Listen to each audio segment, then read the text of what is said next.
लहराती पहाड़ियों और फुसफुसाते पेड़ों के बीच बसा था सोमपुर गांव। गांव वाले अपनी मीठी मुस्कान और उससे भी मीठे मेहमान नवाजी के लिए जाने जाते थे।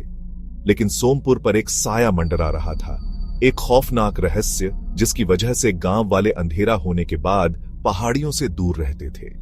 गांव के ऊपर एक विशाल हवेली थी, सबसे ऊंची पहाड़ी पर खड़ी, भूली बिसरी शान की निशानी। कभी ये हंसी खुशी और रोशनी से भरी रहती थी, अब ये बस एक खोखला खोल थी, इसकी खिड़कियां खाली आंखों की तरह। लोग रात में हवेली से अजीब आवाजें आने की बात करते थे।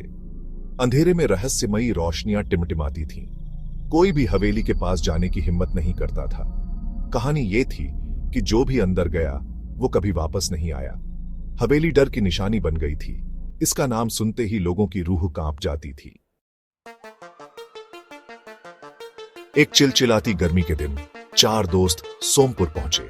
आरव निडर लीडर गांव की कहानियों पर हंसा। अरे यार, ये सब बच्चों को डराने वाली कहानियां हैं, डरने की कोई बात नहीं है। निशा जो समझदार थी ने अपनी चिंता जताई, लेकिन आखिरकार आरव के जोश में बह गई। आरव, मुझे नहीं पता क्या होगा अगर इन कहानियों में कुछ सच्चाई है।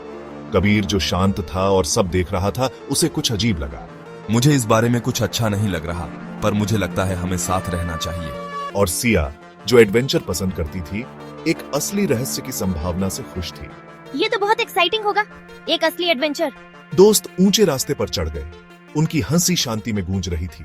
जैसे जैसे वे हवेली के पास पहुंचे, हवा भारी होती गई। कभी भव्य रहा प्रवेश द्वार अब मकड़ी के जालों के पीछे छिपा था। एक कराहट के साथ जंग लगे दरवाजे खुल गए, मानो किसी ने ढकेला हो। भारी दरवाजे उनके पीछे बंद हो गए। दोस्तों को एक भयानक सन्नाटे में छोड़कर वे फंस गए थे। हवेली एक अजीब सी खामोशी में डूबी हुई थी। फर्श पर धूल की मोटी परत थी और हर जगह मकड़ी के जाले लगे थे। केवल अनदेखे जीवों की हल्की सरसराहट सुनाई दे रही थी। उन्हें एक फटे हुए कालीन के पीछे एक छिपा हुआ दरवाजा मिला। यह एक अंधेरे न डैम्प तहखाने की ओर जाता था। तहखाने में सड़ांध की गंध थी। सिया किसी सख्त और ठंडी चीज से टकरा गई। एक लालटेन ने उसकी दहशत की वजह को रोशन किया। हे भगवान, ये एक खोपड़ी है। यह एक इंसानी खोपड़ी थी। उसकी खाली आंखें उन्हें घूर रही थीं। खोपड़ी के पास एक चमड़े की डायरी पड़ी थी।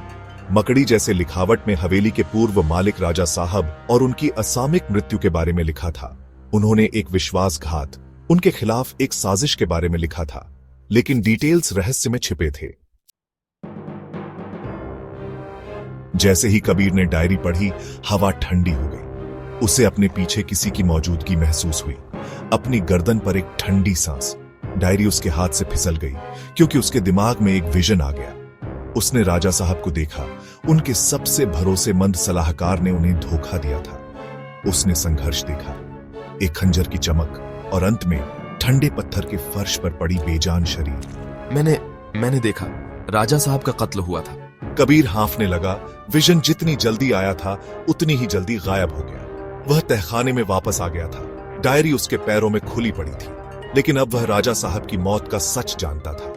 यह कोई दुर्घटना नहीं थी, यह हत्या थी।